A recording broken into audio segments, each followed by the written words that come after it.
তো বন্ধুরা দীর্ঘদিন কিন্তু ভিডিও আসেনি, তার জন্য এক্সট্রিমলি সরি চেয়ে নিচ্ছি প্রথমেই সকলের কাছে, বিকজ কিন্তু একটু সমস্যা থাকার কারণে কোনো ভিডিও আসতে পারেনি। তো আজকের কিন্তু অবশ্যই আমরা এই ভিডিওতে শুধু স্পেশালি কথা বলবো মোহনবাগান সুপার জায়েন্টকে নিয়ে। তো অবশ্যই ভিডিওটা স্কিপ না করে সম্পূর্ণ দেখতে থাকো। তো চলো বন্ধুরা ভিডিওটা শুরু করা যাক। তো বন্ধুরা মোহনবাগান উড়িষ্যা ম্যাচ শুরু হওয়ার আগে কিন্তু ক্লিয়ার ইকুয়েশন ছিল মোহনবাগানকে আজকের জিততেই হবে, জিতলে তারা কিন্তু লিগ শিল্ড পেয়ে যাবে এবং মানে তারা লিগ শিল্ড চ্যাম্পিয়ন হয়ে যাবে ব্যাক টু ব্যাক দুবারের জন্য, সেটা আইএসএলের ইতিহাসে কিন্তু প্রথমবার। তো এবারে বলাই চলে যে মোহনবাগানের কিন্তু ক্লিয়ার মেন্টালিটি ছিল জিততে হবে, গোল করতে হবে। তো এই মেন্টালিটি নিয়ে তারা কিন্তু ম্যাচটাকে স্টার্ট করে এবং ফার্স্টের দিকে একটু ডিফেন্সিভ খেললেও কিন্তু বেশ মোহনবাগান শেষের দিকে মানে প্রায় ম্যাচটা ডমিনেট করেছে। তো মোহনবাগান কিন্তু এক জায়গাতে গোল করার কাছে আটকে গেছে, সেটা হচ্ছে হচ্ছে অমরিন্দর সিংয়ের কাছেই কিন্তু মোহনবাগান পুরো দলটাই আটকে গেছে, যে গোল করতে পারেনি। তো প্রায় 27টা মতো শট নিয়েছে মোহনবাগান, তার মধ্যে 17টা অন টার্গেট। তো 17টা যে অন টার্গেট তার মধ্যে প্রায় 9টা থেকে 10টা শট কিন্তু সেভ করেছে অমরিন্দর সিং। তো এই জায়গা থেকে দাঁড়িয়ে বলাই চলে যে একটাই অমরিন্দর সিংয়ের কাছে মোহনবাগান আটকে যাচ্ছিল। তো তারপরে অবশ্যই আমরা কথা বলবো দিমিত্রি পেট্রাটসকে নিয়ে। তো দুরন্তভাবে শেষ মুহূর্তে মানে দিমিত্রি পেট্রাটস নামার পর থেকেই কিন্তু ট্রাই করছিল একটা গোল করার। তো অনেক জায়গা থেকে শ্যুট করছিল দূর দূরান্ত থেকে, কিংবা কাটিয়ে নিয়ে এসে শট করার চেষ্টা করছিল। তো সেই জায়গা থেকে দাঁড়িয়ে বেশ ভালোই মোটামুটি শট নিচ্ছিল। তো কয়েকটা শট বাইরে গেছিলো, মানে অনেকটা বাড়ুচিয়ে চলে গেছিলো, কিন্তু সেই যে লাস্ট টাইমে অ্যাডেড টাইমে যে শটটা, দুরন্ত শট কিন্তু দিমিত্রি পেট্রাটসের।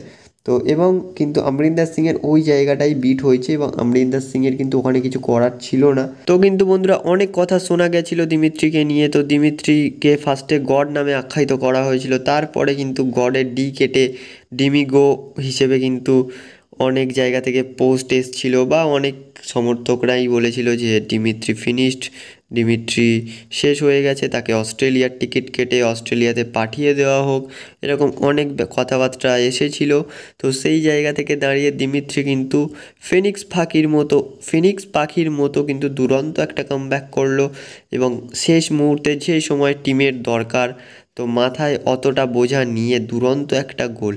তো এই জায়গা থেকে দাঁড়িয়ে বড় ম্যাচের প্লেয়ার কাদের বলা হয় সেটা দিমিত্রি পেট্রাটসকে দেখলেই বোঝা যায়। তো এই জায়গা থেকে দাঁড়িয়ে আরও একটা ক্রিটিসিজমের মুখে পড়তে হয়েছিল কিন্তু মলিনাকে।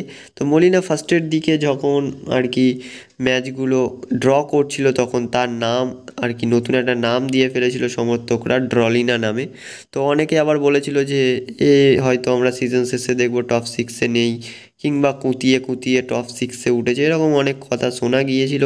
কিন্তু এই জায়গা থেকে মলিনা তাদের মুখে ঝামা ঘষে দিল পুরোপুরি, লিটারালি যেভাবে দিমিত্রি পেট্রাটস ঘষে দিয়েছে ঠিক সেইভাবেই কিন্তু মলিনাও কিন্তু তাদের মুখে ঝামা ঘষে দিল। তো এই জায়গা থেকে দাঁড়িয়ে এর পাশাপাশি আমরা যদি কথা বলি, এক্ষেত্রে মোহনবাগানের 7 নম্বর কিন্তু ডোমেস্টিক লেভেলের কোনো ট্রফি নিজেদের ঘরে এলো। তো দুটো এনএফএল, দুটো লিগ শিল্ড এবং একটা আইএসএল কাপ এবং দুটো আই লিগ, তো বলতে গেলে 7টা ডোমেস্টিক লেভেলের ট্রফি কিন্তু মোহনবাগান নিজেদের করে নিল, 7 নম্বর ট্রফি। তো এই জায়গা থেকে দাঁড়িয়ে মোহনবাগান কিন্তু লিগ শিল্ড চ্যাম্পিয়ন হওয়ার কারণে এএফসি চ্যাম্পিয়ন্স লিগ 2-এর 2025-26 মরশুমে কিন্তু স্পট পেয়ে গেছে আর কি ইন্ডিয়ান সুপার লিগ চ্যাম্পিয়ন হওয়ার জন্য, মানে লিগ শিল্ড চ্যাম্পিয়ন হওয়ার জন্য।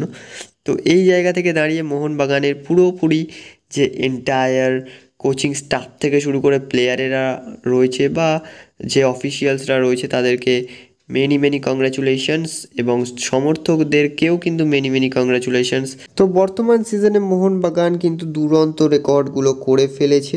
তো এবারের আইএসএল মরশুমে সবথেকে বেশি গোল করেছে কোন দল? মোহনবাগান। এবারের আইএসএলে সবথেকে কম গোল খেয়েছে কোন দল? মোহনবাগান। সবথেকে বেশি ক্লিন শিট রেখেছে কারা? মোহনবাগান।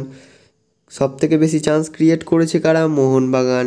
কিংবা হচ্ছে মোহনবাগানের ডিফেন্স 14টা মাত্র গোল কনসিভ করেছে, প্লাস 14 থেকে 15টা মতো গোল কন্ট্রিবিউশন রয়েছে বলতে গেলে। তো দুরন্ত কিন্তু এন্টায়ার পুরো টিমটা প্লাস তার পাশাপাশি কোচিং স্টাফ থেকে শুরু করে সকলেই পুরো ক্লাব অফিসিয়ালস টিম ম্যানেজমেন্টের অফিসিয়ালস সকলকেই কিন্তু মেনি কংগ্রাচুলেশনস আবারও। কারণ ভাই সেলিব্রেট তো করতেই হবে, কলকাতার রাজপথ যেহেতু বর্তমানে সবুজ মেরুন হয়ে গেছে অলরেডি। তো চলো বন্ধুরা, ভিডিওটা এই পর্যন্তই ছিল। ভিডিওটা কেমন লাগলো কমেন্টে জানিও, অ্যান্ড চ্যানেলে নতুন হলে অবশ্যই সাবস্ক্রাইব করে দিও বন্ধুরা। দেখা হচ্ছে পরবর্তী ভিডিওতে। Thanks for watching and keep supporting.